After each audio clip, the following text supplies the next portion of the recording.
কসবা উপজেলার মুলগ্রাম ইউনিয়ন নিমবাড়ি গ্রামে নাকি বাঘ দেখা গেছে। তো এই একটা বিষয় নিয়ে সেটা সমালোচনা হচ্ছে এবং মানুষের আতঙ্কে আছে।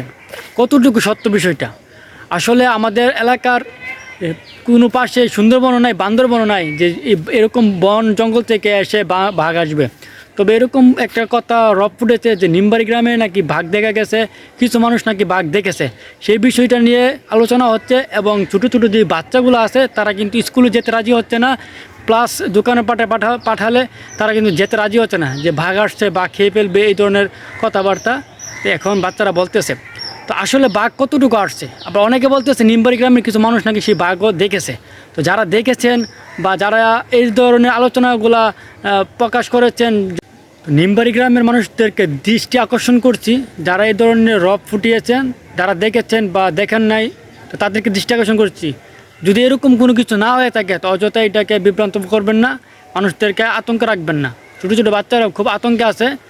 তো যারা বিষয়টা জানেন খুব দ্রুত ক্লিয়ার করেন, এটা নিয়ে আতঙ্ক থাকবেন না। নিমবাড়ি গ্রামের মানুষদেরকে বলতেছি, যারা বিষয়টা জানেন তারা দ্রুত এটা ক্লিয়ার করেন। এই সম্পর্কে কী, কতটুকু সত্য এবং কতটুকু মিথ্যা।